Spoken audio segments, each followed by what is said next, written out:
Well, welcome everyone. It sounds like we have people here from multiple states, which is super exciting. Thank you for joining us this morning. I'm going to kick off our introductions, and we're just going to tell you a little bit about ourselves. My name is Carly Wharton, and I am an entrepreneur in Northeast Kansas. My main venture is the grocery store that I own here in the town where I live, and that's where I met Amy. And we had a conversation in the produce department that got me into self-publishing and this beautiful hobby that I've loved so much for the last year. So that was pretty much exactly a year ago that she basically gave me the anybody can do it, you can totally do it speech. And it took me some time to warm up to it, but I got myself there, and it's been fun to learn the different skills. I don't have a background in graphic design. That was probably the piece that I was most nervous about, just feeling like I'm not a designer, I can't do that. Turns out I can. If you lower the bar low enough, anything will do. So yeah, I practiced and I played around with it, and I'm getting more comfortable as I go. Imagine that. Um, how self-publishing fits into my life. So it's very much a side, I would call it a hobby that makes passive income, which is my favorite kind of hobby. But that's mainly what it is. I work on my books and my projects for fun. When it's fun to me, I don't try to keep a schedule, or I don't really set a ton of goals around what I'm trying to accomplish there. It's more just a way to blow off steam, to lose yourself in designing and publishing for a couple hours. It's pretty relaxing. So I treat it pretty casually. Um, and really my projects are what call me. So I wanted to show, this is probably one of my favorite ones. So this is my focus journal, and this is actually the all together collection that has 13 books worth of prompts in it. It's what's called a low content book, and that just means that the only content that's in here is the prompt at the top of the page. So a prompt journal is basically what that's called. And that's something that is super easy to create, as it turns out. And so all you got to do is write the prompts. And for me, my focus journal just kind of fell out of my head one day. And so I made it into a book. And so as I come up with ideas that sound fun to work on, that's what usually brings me back to self-publishing each time. I did another journal based on a conversation with a friend. She was telling me about ways that she was journaling about the pandemic, because it was helpful for her to try to hold on to her sanity, to journal little ways that the pandemic was actually doing good things in her life. And I got her permission to turn that into a book called Pandemics Suck, My Attitude Doesn't Have to. And it's a prompt journal that you can focus on the good to do with the pandemic. So those are probably my favorite two things that I've worked on. And yeah, that's just a tiny bit about me. So Val, I'll have you go next. And yeah, Kat, and then Amy will be after that. Hello, I'm Valerie Lewis. I'm located in Overland Park, Kansas. And well, I'll tell how I got here today is because Carly, I know Carly, I met Carly way back when, before she was opening the grocery store. And I helped with some creative aspects of like decorating decor in the grocery store. So a little bit about me. I'm an entrepreneur, artist slash everything. Jack of all trades, master of only some. And I started self-publishing eons ago when I wrote my first ebook. And that was just published to Google Documents. And then I shared the link out to those that wanted to read the book. So that's one way of doing it. But that was my very first venture into writing something and putting it out there to the public. And then now currently, with knowing Carly, when she started doing her journals, and she was like, oh, you gotta get on this. And she was so excited. And I was like, okay. And so she told me about a couple of, what would you call it, websites that make it easy to publish on Amazon, so KDP. So I used it as well to supplement what I was already doing in my life. And the first thing I did was I published just journals that had my artwork on the cover because I used to paint a lot. So I thought that would be cool. The people who don't want to pay $200 for my painting can still pay $10 and get like a picture of the painting on a purposeful item, which was a journal. So the very first thing I published was a journal that was wrapped with, this one might be, I don't know if this is the first one, but it's got my artwork on it. And then, oh, this is the first one I did. And then it's got just like little quotes at the top of blank journal pages. So that's a low content book. And then I moved on to, I was in an MLN and they had these things that they wanted you to print out every day to keep track of what you were doing. And I was like, why don't I just put that in a book for me and other people on my team? So I did that. And then I have grandkids who were home during the pandemic. And as many of you know, they were little, they were 8 and then 2 5-year-old twins. And they needed something to keep themselves occupied. So I published what's called a Keep Busy book, is what I call it. And it's just little activities for the kids. So as I go on, and I published other things, but it seems that when something comes up in my life, I'm able to quickly publish something that will supplement it. And of course, it's passive income, so that's all good. So that's what I do as far as publishing. I'm not specifically a book writer, but I do use books to supplement what I'm doing in my life. So that's me. Kat, you're up. Good morning. So I wrote a book a little over 20 years ago, and it was actually supposed to be a thesis when I was in energy healing school. And I just kept going and ended up with like a 500-page book. And my teacher, my mentor was like, we're not accepting this, you need to write a thesis, short. So I had this book, and it was really long because I had used a lot of quotes from my research. It was about women's sexuality and relationships. And because I was known, I couldn't get anybody to give me permission to use their quotes. So I had to rewrite the whole thing and take out the quotes and just make it all my own words. Well, I was raising, my daughter was like 6 or 7 at the time, and because it was about sexuality and had some progressive ideas, I was worried about custody issues and things like that. So I just put it in my closet, basically, and during the pandemic, I found it. And I was talking to Carly about it. And I found a workshop, actually, that I had written and performed at a convention with the National Association to Advance Fat Acceptance. I did this workshop on body acceptance and sexuality. And but then that all got put away, and during the pandemic I pulled it out, and I was like looking at it and thinking, oh my gosh, if I'd only read this like on a regular basis over the years, it would have changed my life. It would have improved my life immensely. So Carly, I was talking to Carly, and she did a short program on how to self-publish, and it turned out to be really easy. So this is the big. Shoot, I'm gonna turn off. I apologize for the boxes behind me. You gotta turn off the thing so you can see. This is the big book, the first one, the Sexuality Reclamation Project for Women. And then I also wrote the companion workbook. And this, they were talking about low content. This is high content. This is like tons of writing and ideas. And then the workbook that goes with it is got questions and space for you to write, like to figure out who you are and what you want outside of your own programming. And then I also wrote the relationship red flag journal, assessment journal, to assess, like, is this working for me? And red flags, are not just about the other person, they're about you and your behavior. So anyway, these I published, and they're a little different in terms of formatting. So I had to play with that and figure that out. And I used Kindle Create for the workbook, the smaller book, but I did not use it for the bigger book. It turned out to be better to use just a PDF straight into Amazon Kindle. So now I would love to do some journals, and I've been thinking about like what I want to do, and also I've been working on a couple of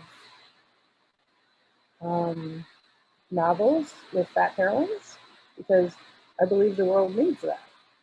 So I am changing the background back to trees instead of boxes. So that's what I'm doing, and like I'm just feeling really grateful to Carly for introducing me to self-publishing because I love to write, I love to share my ideas, and I don't know how I'd ever find a publisher. So it's happy for me to get my ideas out into the world. Well, and we saved Amy for last because none of us would be here if it wasn't for Amy because she introduced me. So Amy, please. You give me too much credit. My name is Amy, and I have 3 kids at home. I'm currently homeschooling 2 of them. So I don't have a ton of time at this moment to design and upload lots and lots of journals like I was doing about, a year and a half ago before, everything happened. But the beauty of what self-publishing has done for me is even this year, though I haven't made a ton of new books, a few, but I made a lot more money on books that I made last year. My background is in graphic design, and I was kind of introduced to self-publishing on KDP by a friend of mine that I had taught a photography class to. I'm also a photographer. And she was like, you would be so good at this. And I was really intrigued because I hadn't used my design, just my design background, my degree that I paid thousands of dollars for in a long, long time. So I was like, I would love to work on, designing journals. And for me, I had to work with, and she gave me the advice, start with no content, like a journal, like this is just a journal with a photo of a cactus and it says can't touch this on it. Very simple, just a journal.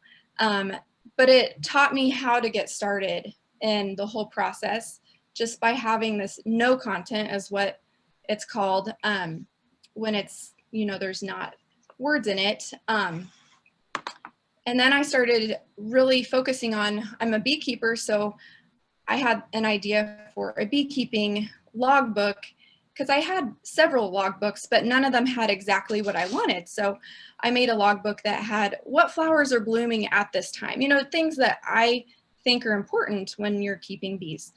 And I began to share that with my friends that are beekeepers. Obviously, when you're interested in something and you're excited about something, you share about it. So, that led to a lot of sales. And in that area, self-publishing it's a journey and it's a learning process. If you're in it to make passive income and really, work to make money at it, you have to find a niche that isn't oversaturated. Some people say niche, some say niche. I don't know the correct way. I say it both ways.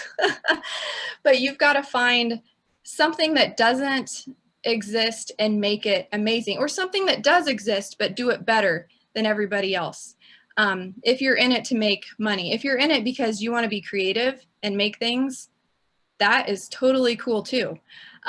Personally, I'm in it for both. I like to make things that I would use, but I also like to make things that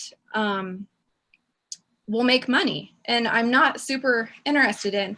One of my top sellers is, and people don't, it's kind of taboo to talk about your niche, because you don't want people stealing your ideas. So in the KDP world and groups I'm in, nobody shares, oh, I'm making this much money, but they won't say on what, because that's kind of, if you find a niche, you don't want to broadcast it or everybody else is going to make a book too.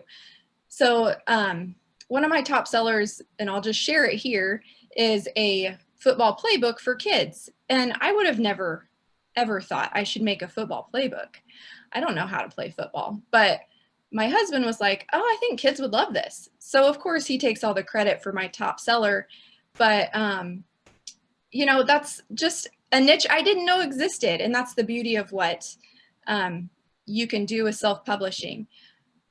So yeah, that's kind of my story, I guess. I could talk about it for hours, but I want people to ask questions. And yeah, it's a fun way to make passive income that can turn into something really big. So yeah, all right. That's me. I'll mute myself now until I need to be unmuted. That's awesome. So Mindy, Marianne, we are ready for questions. If it looks like a couple people have put their hands up, not sure if you read us those or, and if there's not questions, I'm sure we can all ramble about something. Let's see. So one way we could do this, if you want to ask a question verbally, you can raise your hand and then I can give you the option to talk. Otherwise, you can also post in the chat or the Q&A. So it looks like Evelyn has her hand up. So Evelyn, I'm going to go ahead and give you the option to verbally ask your question.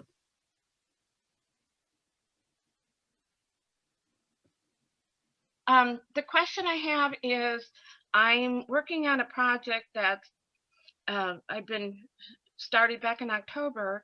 I'm doing a PowerPoint presentation for investors, and I'm making the PowerPoint. It's very, very active, and it will have music in the background with my voice over on the whole video. It's going to be converted to video. Problem I'm having that's holding up everything, I'm putting everything on flash drives that'll be mailed to investors. I can't do that until I get the timing done on with the voice, with the screens.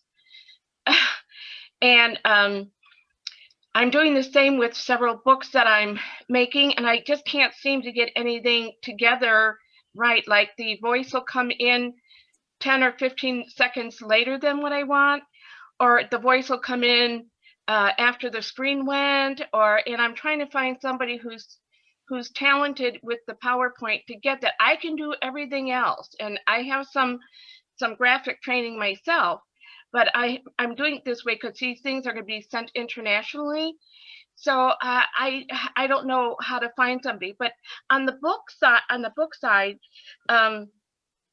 you said something about KDP. I don't know what that is, and I've got several things I want to start working on that I've done for maybe over 20 some years. But I got all this paperwork sitting at my desk piled up with ideas and things that I've actually wrote and finished, but I don't know where to go from there. So anybody can direct me any way. First of all, what's KDP? KDP stands for Kindle Direct Publishing. It allows you to put your book through on Amazon, basically. So Amazon creates the book for you, and it's created on demand. So it's printed on demand. Someone orders one, that's when Amazon prints it for you. And they charge you a small fee, and it's small. Like my books, the larger the book, the bigger the fee. But my books so far have all stayed around like $2.15. Mm-hmm. And then you would set your price for whatever you want it to be over that. So you have to cover the amount that Amazon is going to charge you, and then you charge whatever you want for the book and you get the profit. KDP is Kindle Direct Publishing though, and you can search for KDP and it should take you to that website. And then you can kind of, oh, there we go. Yay. Yeah. So I went ahead and logged into my KDP account, and on here, like Valerie said, like you're ultimately trying to get your book listed for sale on Amazon or on Kindle as an ebook. And so you can create either a paperback book, not a hard copy, or a Kindle ebook. And then as you upload books, they're just in there and it shows like, here's what you have right now for sale on Amazon. Right. And it's free to publish. They only take their cut when they print a book for you, when somebody buys it off Amazon. It also qualifies for Prime 2-day shipping as an Amazon Prime item. And then they take 40% of the profits if it's one, and if they sell it to a bookstore, like expanded distribution, I think is what that's called, they take a little bit more of the profits because it's a bigger quantity order. Is there a Um, membership fee? No, it's completely free to be in KDP and to publish as many books as you want.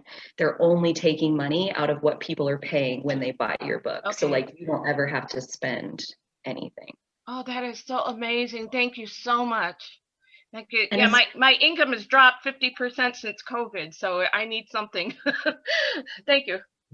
as far as the PowerPoint question, I don't know on that. Yeah, If I'm trying to anybody- find, it's so hard. Kat, did you have something you wanted to add? Yeah, about the charges, like I have a lot of content, so my books cost more to publish. They're like $5-6, and then they add something else. And they also give you guidelines, like you have two choices where you get a certain percentage of profits if you price it higher, or if you price it in their guidelines, you get a higher percentage of profit. Cool. You know what I'm talking about? Or does that not apply to like just lower content? So like I've never seen that, but I can't remember the exact numbers, but it was like if I charged more than $9.99 for the Kindle, I would get 35% of profit, and if I charge under $9.99, I get like 60%. But if I charged over $9.99, I'd only get 35%. So it became where if I charge more, I'd actually get much less money. maybe that's only on the Kindle version. I feel like there was a choice in the paperbacks too, in terms of Yeah. price. So just to be aware, you'll see that choice. So we do have we've had several questions roll in over the past couple minutes. How do you decide how to price your books? I feel like that's a really, in terms of artistry in general, anytime you make something and you know in your mind, like, especially on a book, like this was free to make, so what do I charge for it? That's a very personal process that I feel like has a lot of self-work wrapped up in it. I like repeating numbers. I have a thing for repeating numbers, so I usually just like get in the ballpark of how many dollars it feels, and then it's like $8.88, $11.11, and just set it and forget it. Yeah, I try not to think about it too much because there's a lot of room to doubt yourself. Like, is it really worth this? Should it be cheaper? So yeah, it's a very personal thought process for me. Agree. Yeah. And so many factors play into that. I mean, are you doing it just for fun? Are you trying to like really create some mega bucks on this? For me, like when I put my artwork on it, like that's a piece of me, that's my artwork out there. So I'm going to charge a little bit more. And I'm sure maybe Amy, when you like your photographer, when you put your personalized work on the cover, that's different than just grabbing a photo from a free Photoshop and putting it on a cover. So yeah, it's going to vary greatly. I Someone definitely, wants- oh, sorry. So no, go ahead. I definitely price it to where it's not high enough that they're going to question purchasing it. I want them to hit buy.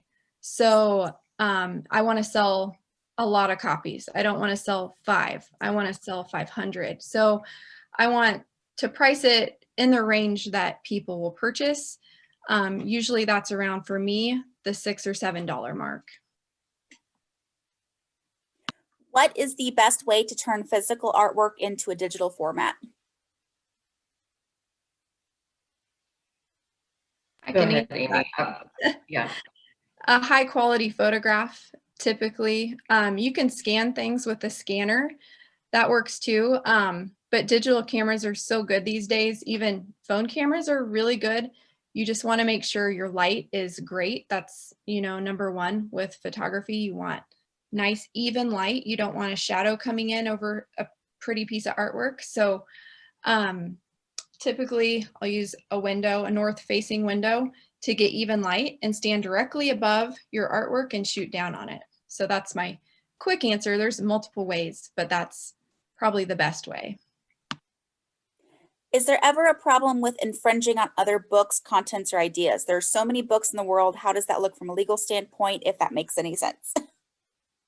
So yeah, I think any of you guys can answer this. I write my own content, and then you don't really have to worry about it. But yes, if you start pulling things from other people, you can't just put that in your book and publish it. So there's, and images, same thing. Like if they find a copyright image on your stuff, like you could get sued over that. So you do need to make sure that either you're using something that's open source, or that you made the painting, you made the words, you wrote it yourself, kind of thing. Is I tried to just stay away from putting other stuff in my books, because it's a lot to research and make sure you're not breaking the rules. Do you have a guide that can teach how to begin self-publishing?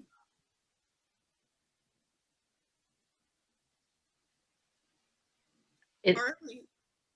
Yeah, right, Amy. Like all of us probably could guide you through it as far as a written guide. That's not how I learned, so I didn't ever go out and find one. I'm just get in there and start clicking it and mess it up and redo it and figure it out kind of guy. So Amy, Something that really helped me get started was I joined a Facebook group called Tangent Templates. You might want to write that down if you're really interested.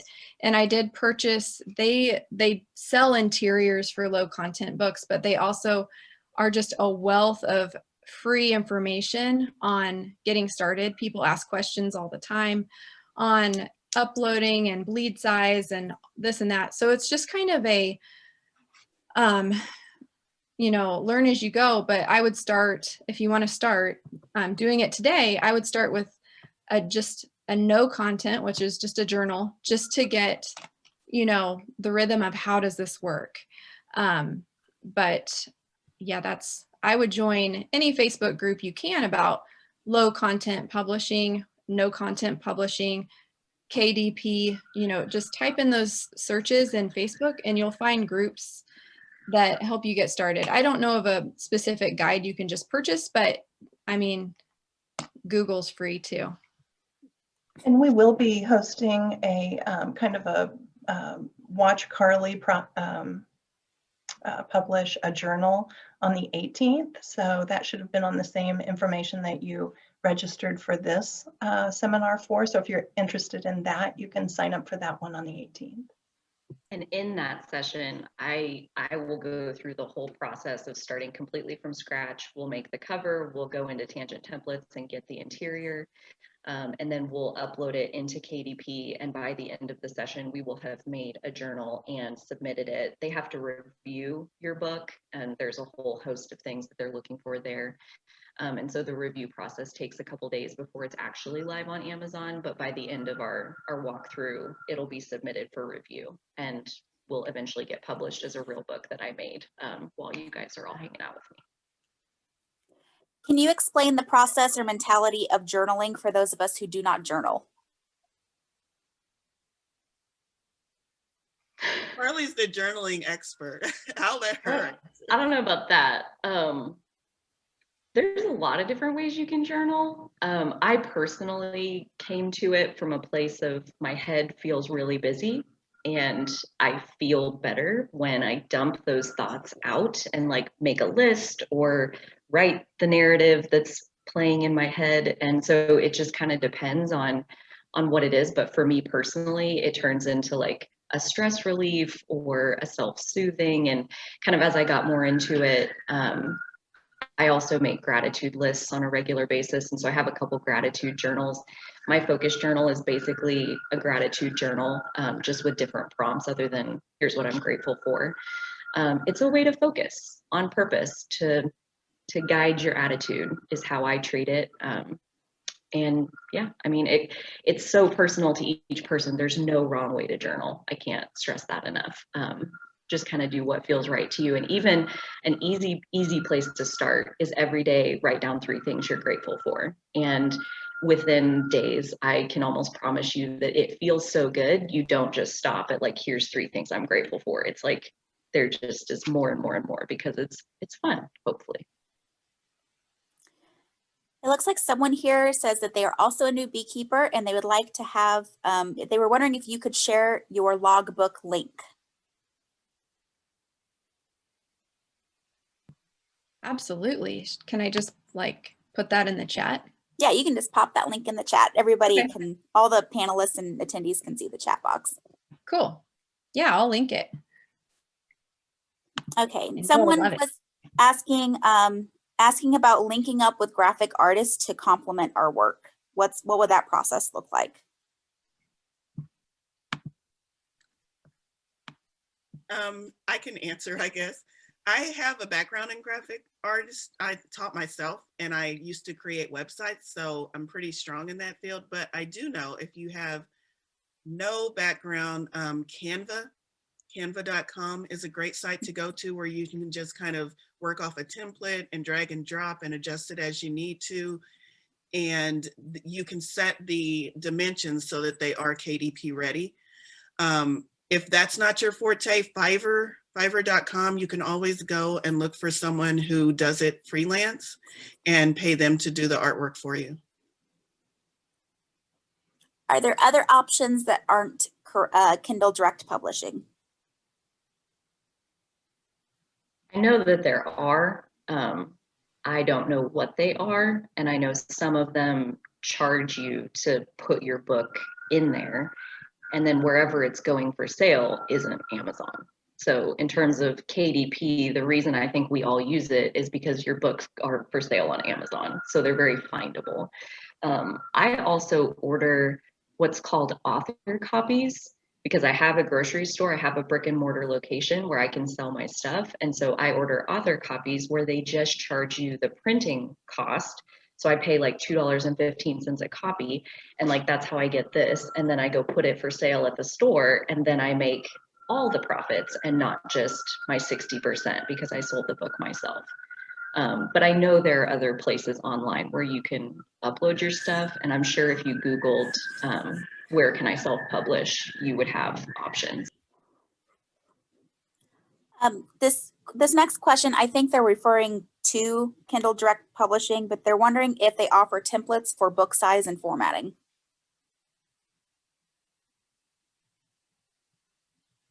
So that would be more a Tangent Templates thing. And Amy, do you want to link Tangent Templates? Yeah. It's a program that you buy one time, like you pay, I think it's $59, and then you have lifetime access to Tangent Templates. And that's where you can say, I want to do a 6x9-inch journal with 200 pages, download, and it's ready to go into KDP. You don't have to do anything to the interior.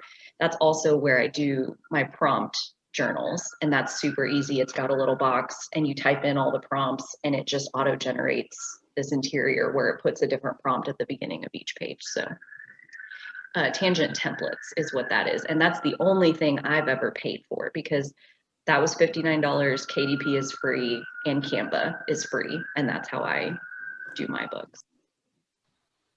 I had a choice of sizes for KDP. 6x9 wasn't one of them, so I ended up going with the 8x11, which was a choice. So there are choices, but yeah, to get the more targeted, like what size you actually want, you could do that, the template. Okay, will there be a recording of the meeting? I think that's directed to me. And yes, there will be a recording of the meeting and you will all be getting a copy. The next question, and I don't know how you might be able to answer this. Someone's asking about legal liability as far as content. So for example, if someone's doing a journal prompt that was a little bit too deep and they end up maybe hurting themselves based on that, is there any way to protect yourself, or does that even apply to you? I'm not sure. That might be a lawyer question. I know you have to be careful about what you publish. Even quotes sometimes aren't, it's not legal to always use somebody's quote that they said. So you have to make sure that it is. Even I like to make like Bible study journals, and there's versions of the Bible that are not public domain. So it has to be public domain to use it, because you can get in trouble. Basically, KDP is going to pull the book if it's flagged that it's copyrighted material.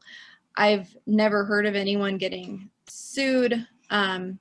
Most people, it's an honest mistake, but I'm sure there are times that it's not an honest mistake. When I'm purchasing content, even like, here's a meal planning journal I made. I didn't draw these beautiful pictures of, you know, vegetables. I purchased them, and I didn't purchase them for personal use. I purchased them for commercial use. So you're paying a higher fee if you're using images or clip art, but you're protected then because you've paid the money to use that artwork. There are tons and tons of sites where you can get free artwork. Things printed before a certain date are public domain. I like to use vintage pictures like this one. This is just a brain dump journal, and it's a free image. I think I use Graphics Fairy. She is really awesome about monthly uploading new images that are free, public domain. The person that drew it is long dead. I'm sorry, after you're dead for a long, long time, you don't keep getting paid for things. So that's one way to just protect yourself. Make sure, double check, triple check that you're using legal artwork, legal words. You can't just use somebody else's work and claim it as your own. So I would add too that, like, in all of my books, I put disclaimers. Like I say, I'm not giving medical advice. I'm not a psychologist or a psychiatrist. This isn't mental health advice. If you need that, see a professional. So every one of my things has disclaimers in it. As far as passive income goes, how much do you make as like a ballpark estimate to make it worth your while?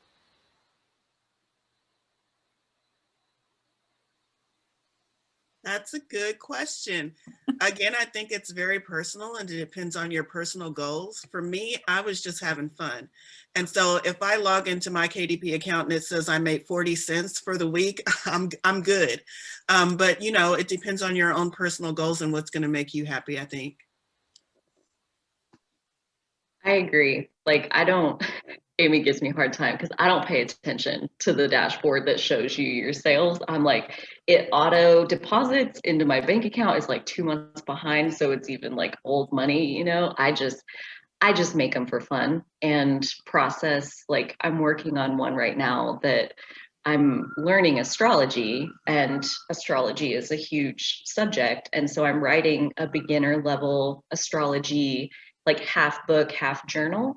And so for me, like, it's just therapeutic to get to like write out what I'm learning and try to feel like I'm really processing and understanding it. So for me, it's very much a creative outlet that I'm not trying to make money. And then just to give you an idea, I'll bet I made less than $1,000 last year. And last year was my first year. But I mean, to think about, I had fun and I did it just for fun and then made $1,000. Like, that's not bad. That's not bad at the end of the day, depending on what your goal was. And it was to enjoy myself. So I know there are people out there though, and maybe Amy could tell the story about the lady who introduced her, that have thousands of books on Amazon and they make like real money. So you can do it to whatever level you want.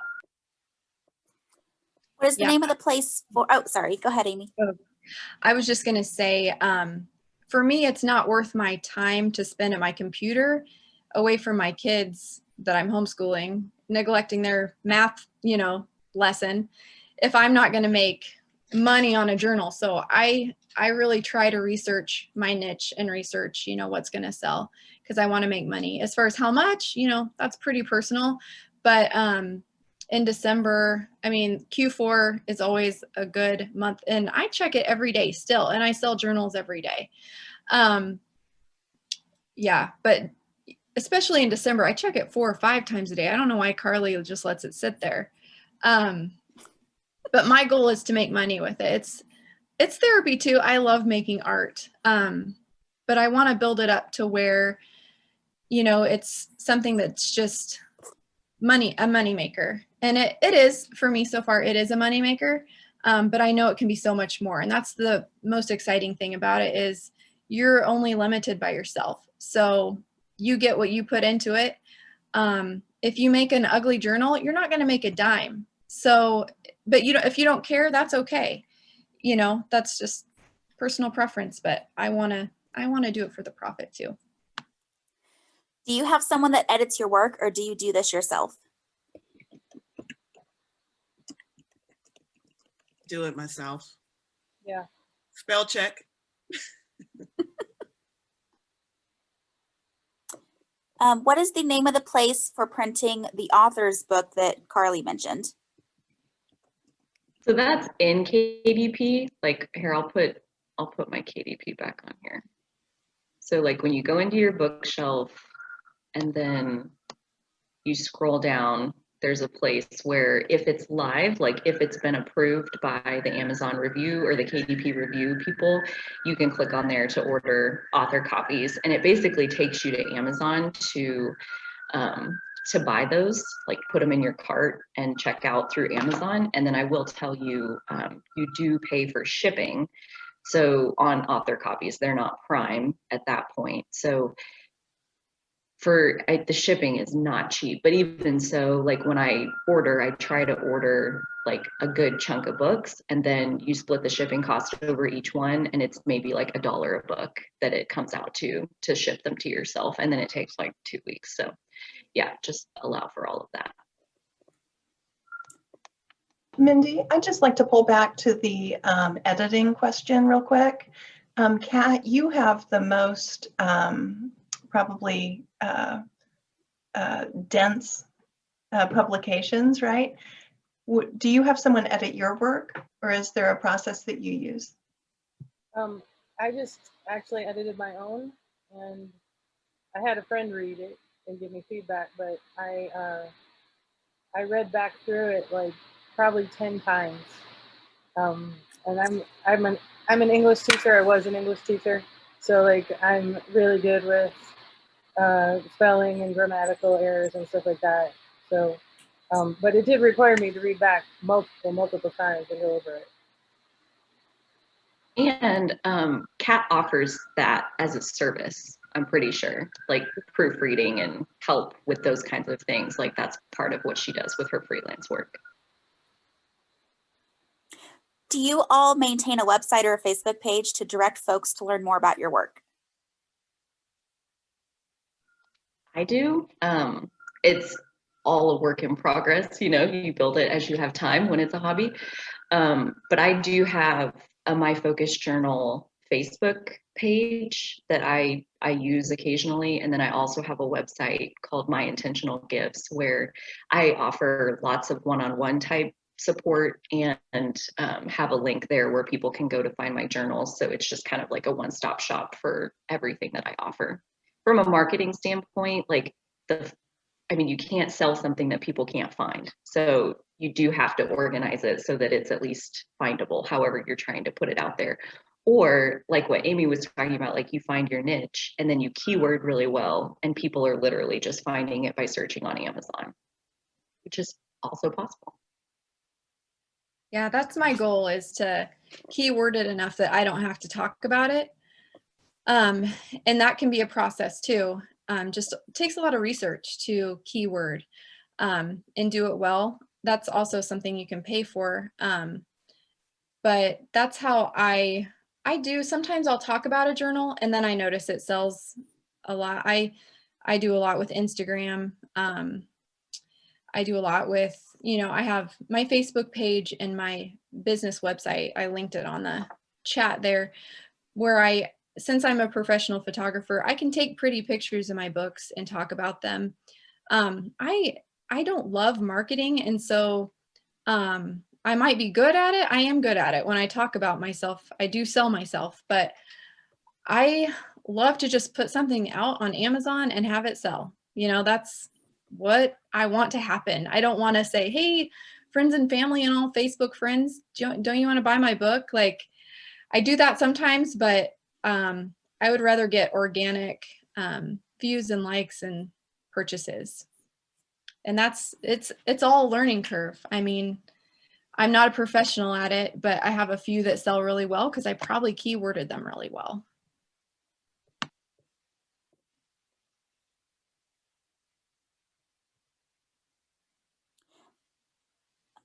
It looks like people are not able to see what you guys are typing in the chat. You can change it to panelists and attendees. Yeah, it looks like you guys sent it to just panelists. I have also a lot of social media presence. I have Instagram and Pinterest and a Facebook page, Body Liberation Therapy, and then I have 2 websites, one for basically my holistic healing, like I do energy healing and psychic intuitive reading. And on that page, I have a link to my books. And then I also do, I have a page, a web page for my writing, freelance writing and editing and stuff like that. So I will put a link for those in the And also, after you've published a few books, you're able to create an author page on Amazon where it's going to list all of the books that you published. For me, that's been helpful because instead of jumping on every time I publish something new, I'll just put my link to my author page and then they can see everything.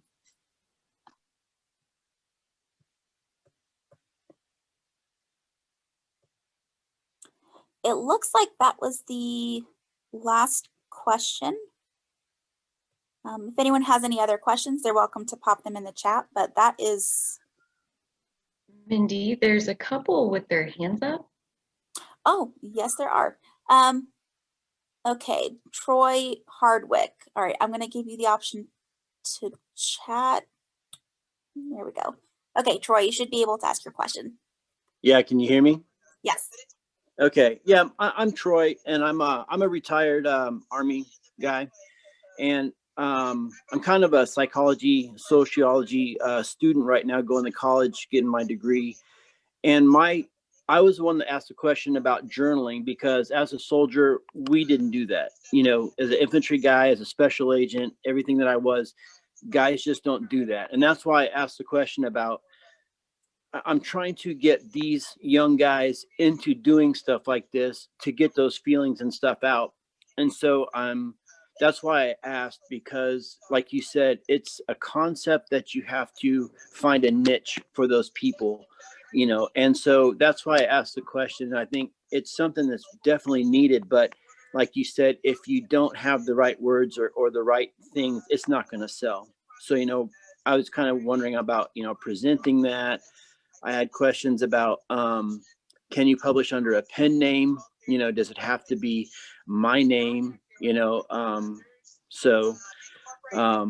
but you said you can publish under a pen name. I saw everyone shaking their head. Yes. And then if with your work, can you take it to a bigger publisher if it is something that catches on and you wanted to go with, I don't know the names of big publishers, but would it violate any terms of agreement with Amazon or KDP to take it to a bigger publisher?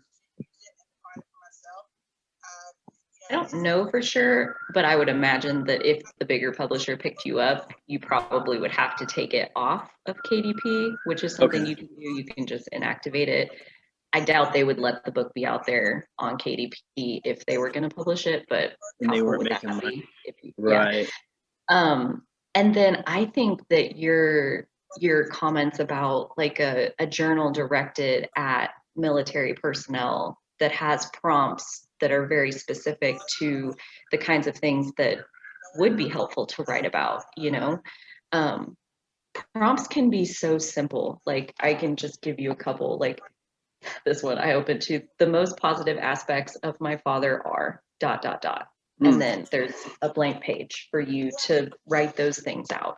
And for me, seeing my father in a positive light, that's something that I practice. So a page like that is helpful. So the prompts could be anything that get them pointed in a direction of like making the best of their experience or working the bugs out of it, whatever that might look like. But I got to imagine that would be a niche that would be worth putting some time into. Right. Okay. Awesome. Well, thank you guys so much. I appreciate it. Yeah, and on pen names, it's a good idea to have pen names. It's another way people can find you, and you can make up a pen name that kind of looks like a publisher. So you could be like, if it's related to the Army, you know, you probably couldn't use the word Army, Right. Navy, but you could use something that sounded like a publisher that was very specific, and that helps you also be found. I use different pen names too, just because it's good to separate your work that way. It helps you not, there are people out there that if you're an author that sells a lot, there are people that copy all of your books, and suddenly you don't have any sales because somebody has found you and copied everything. So it's a good way to protect yourself too, is to use a pen name. I use my own name often, but I have several pen names. Cool. Very cool. Well, thank you guys. I wanted to add to Troy that it's been a while since I read the agreement, but I think we still own our own work. I don't think that we make any sort of agreement with Amazon that gives them rights to it. We keep the rights to our work, so we can sell it. We would just have to remove it for their thing. Also, in terms of journaling, Troy, I hope you're still with us. I would write down, if I were you, I would write down just a list of the topics that you would like these guys to talk about. Like, just ask questions. Like, if you were talking to one of them and you wanted him to or her to authentically share what's going on with them, like, what are the things like that you would bring out, like, to be real? Like, how do you feel about this, or what was your experience with this, or what are you struggling with? And just like make lists and lists of questions and go deep on, one question might lead to more, and so the more, I think, the way I journal is, the more I journal, like, I journal to know who I am. And everything I write takes me deeper. And a lot of things I learn over and over again, but just, I feel like I need to pour everything out. So I think I'd probably be journaling more like what you're looking for, like that, like authentic, what are you really going through and what are you feeling? And that's what you're trying to tap into with your people. So good luck with that. Okay, it looks like we have Alan Lochner. They have their hand up. So Alan, I'm going to give you the option to ask your question. Thanks. I submitted questions earlier in writing, and I'm an author. Do you hear me? Yes. I'm an author. I'm nearing the end of writing a book. This will be my last book. And what I'm interested in is finding someone that will work with me in terms of getting this book on Kindle Direct Publishing. And so is there anybody that is interested in working with me to telling me where my responsibilities end as an author and where the the publisher's responsibilities begin? Because I want to be able to hand this off, because I'm not familiar, nor do I want to become familiar with all the intricacies that you've just been discussing. Is my question clear? Yes, Alan. And I honestly think any of the four of us would probably work with you in some type of paid arrangement in terms of handing it off and us getting it ready for the publishing part. So yeah, we have a slide that we'll show here as we wrap up that has all of our contact information on it. And if you're wanting to hire someone to publish it for you onto KDP and just kind of set that up for you, I think any of us, I mean, you girls can disagree, but I think any of us would be open to doing that. Now, do you have a record of the questions that I submitted in writing? Yes, everything that has been typed into the chat box is being saved after this presentation. Okay, so if you want to get an idea of where I'm coming from, look for the questions asked by Allen, A-L-L-Y-N, Lochner, L-O-C-K-N-E-R.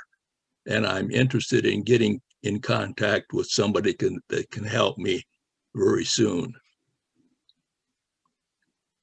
Mindy, do we for sure have his questions in the chat? If he typed them in the chat box, then we do have them. Okay, I'll scroll back through and make I sure. scrolled through, I don't see them.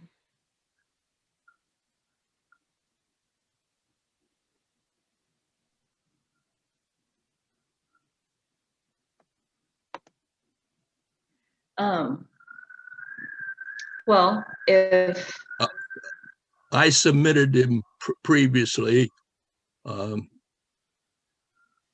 Zoom. he submitted them prior to this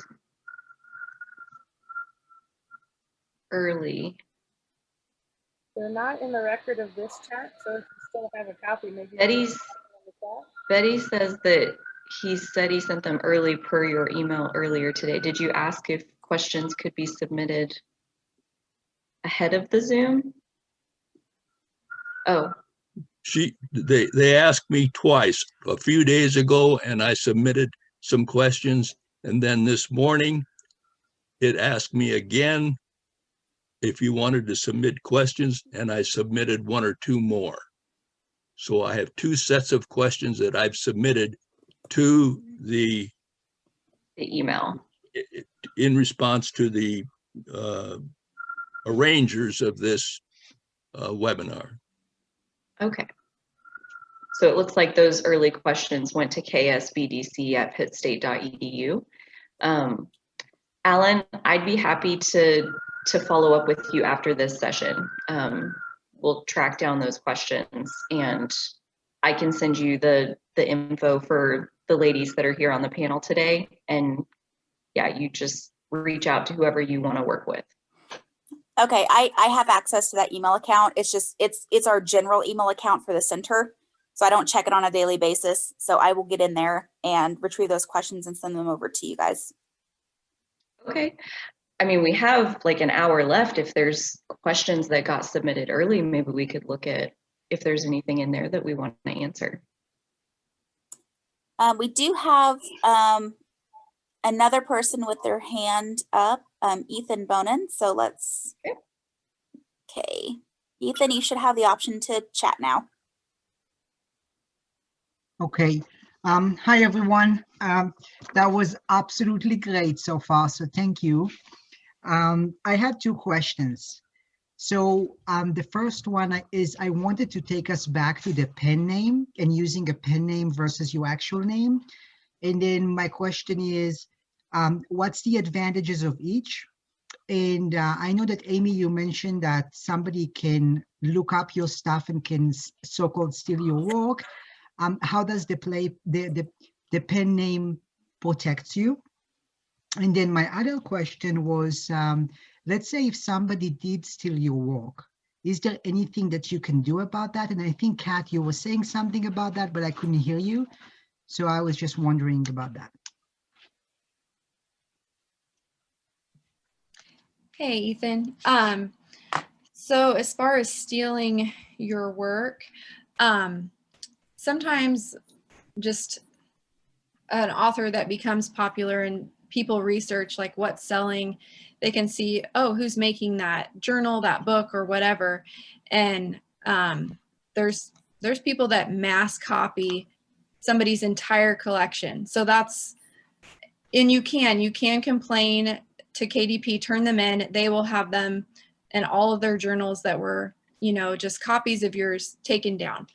I think it's quite a process and a huge headache. So by making different pen names, you can separate your work into many different, you know, many different niches or whatever. What was the other part of that question? I didn't write it down. I think, does that answer? Yes, yes. So Okay. Using different pen names for different books.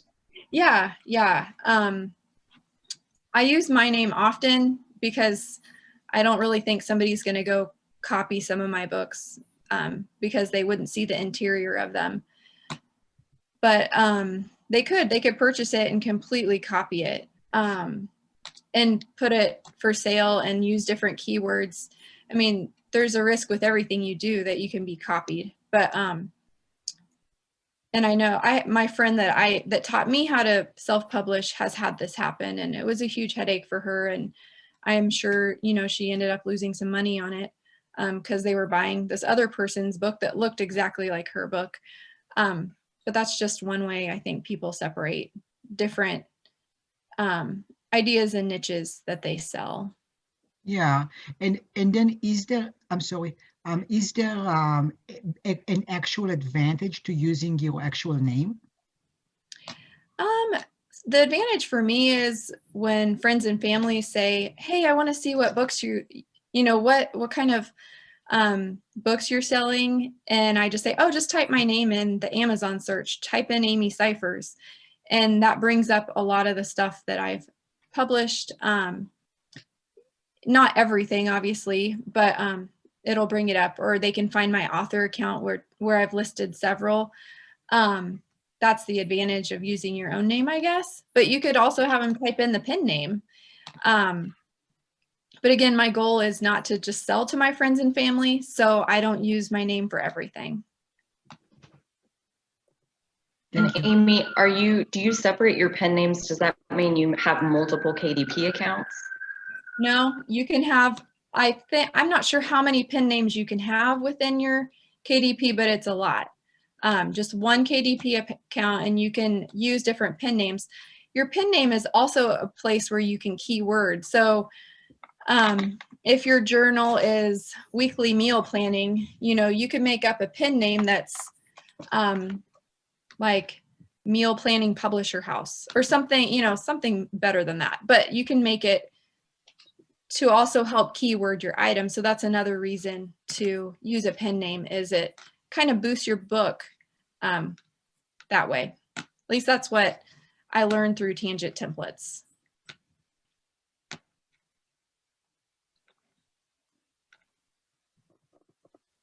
Does that make sense? Yeah. I was also going to show you guys the author page we're talking about. So I'm going to share my screen again. So when you come into KDP, up at the top, like you can go in and look at all your reports and like the books that you've sold and all that. And then also in the marketing section, there's some different things there. But this Author Central allows you to make, well, I don't think that's actually, make an author page. And when you upload your book, it's super easy to like all at once upload to like all of Amazon's markets. So there's like different for Canada and Europe and on because the pricing is different, all of that kind of stuff. But as you upload it, you can say, is it for a specific Amazon market? Or if you just leave it, it automatically puts it out to all of them, which is really handy. Every once in a while I sell a book somewhere other than the US, and that's always exciting. But yeah, so when you have your author page set up, it gives you kind of a landing page for anything that you, well, and it's even like, I think it's just Amazon, yeah, .com/author/Carly Wharton, and then it goes to my author page. And this is something that makes it super easy to like share on social media and kind of let people like hear this is everything. But like what Amy's saying, like now it's you know, depending on how you look at it, all my stuff is just right here, where if somebody really wanted to, they could go in there and like copy everything. But again, there's risk, I'm sure, with however you're going to put it. But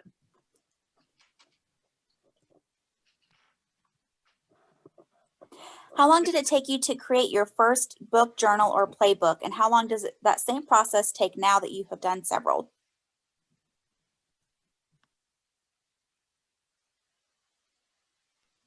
So it's funny because in the very beginning, because I'm not a graphic designer, I was working with Amy I had written the prompts for my focus journal, and the artwork that we used on the cover were my paintings. So she came over and with her camera took pictures and everything. And then she designed the cover of the first one.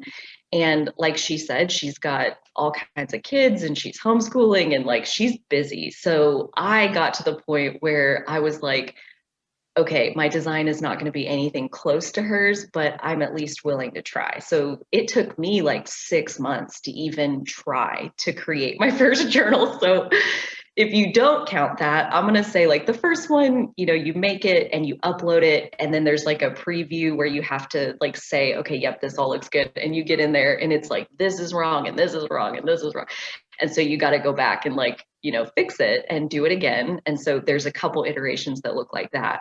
Now, and I think you'll see when we do the session here in a couple of weeks, like from design to in review, I can probably do a blank journal in like 15 minutes. If that, the longest part is the review part of where you have to click approve. It takes a second to load. So that's usually the longest part of the process.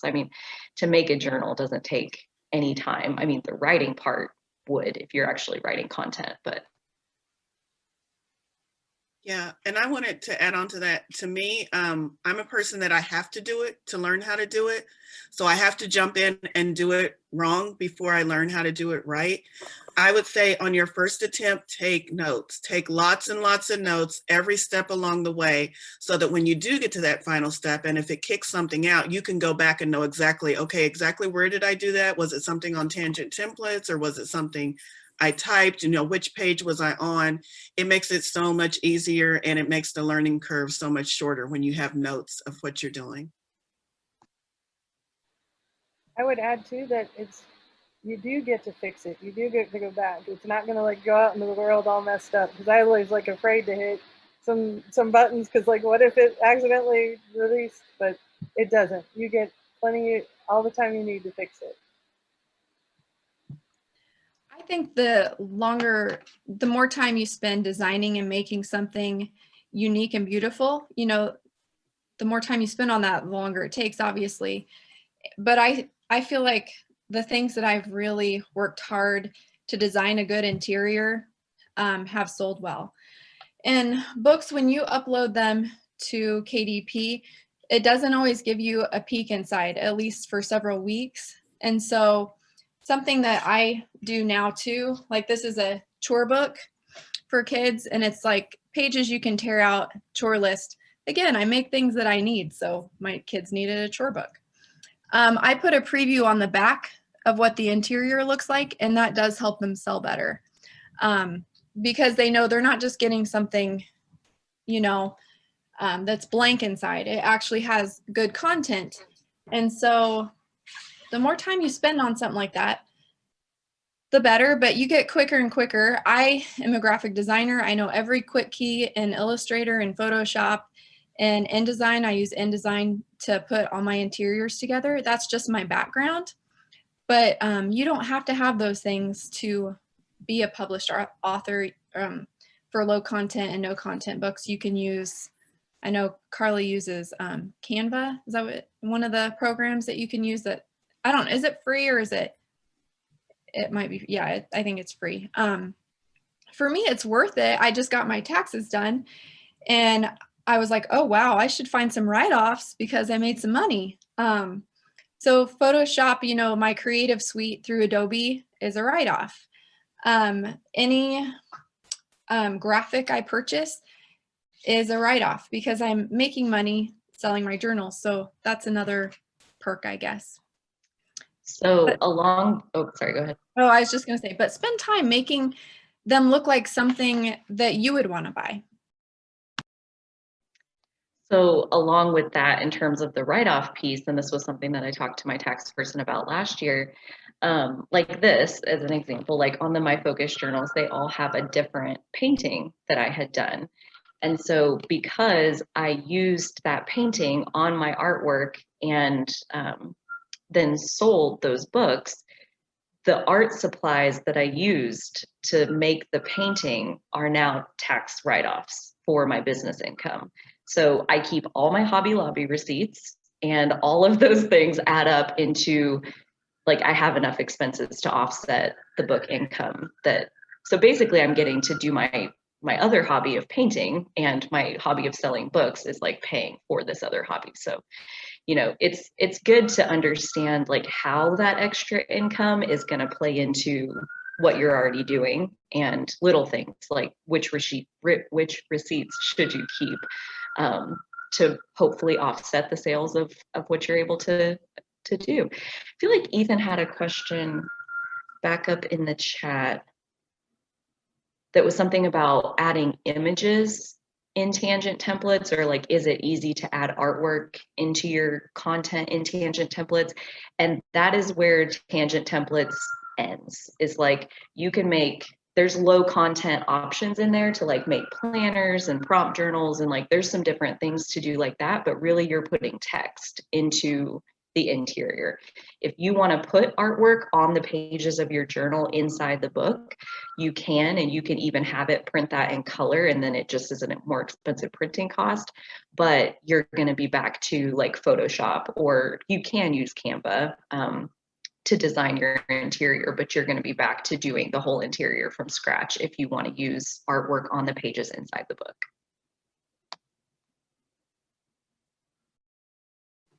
Okay, it looks like we have one last question.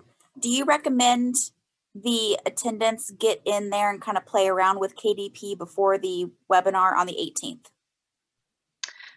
Yes, kind of like Valerie said, like if you're the kind of person that needs to be hands-on to learn it, I think if you're really interested in to get in there and try to see how far you get uploading something, they do give you little little guides along the way, and at the end, if there are errors, it does explain to you what the error is, if you can understand what it's saying, or you just, you know, ask a friend, what does this even mean? How do I even fix this? But I think that could be really helpful, and that way, you know, if you did get stuck somewhere, we can definitely look at that during the technical session to try to answer any specific questions you might have. I would add that they also have videos to help you, and PDFs that you can read too to get help and instructions. Like there's several instructional videos, so it might be good to see those before Carly's presentation, because then you can ask Carly questions if there's something you still don't understand. Carly may or may not know the answer, but you know, it's all part of the learning curve. Okay, I think that has wrapped up all of the questions. I will get into that email account and send over those questions that came in before over to you guys. Everybody who was here today will get a copy of the presentation. The recording will, and that will probably be early next week when that recording will be ready and sent out to all of you. Again, Carly's presentation, the second part, is on the 18th at the same time. And you can register for that on the Kansas SBDC website, so kansassbdc.net. And I will also send out the reminder to sign up for that when I send out you the recording next week. But thank you guys all for being here. I really appreciate it. It was a very interesting and engaging and very informative presentation.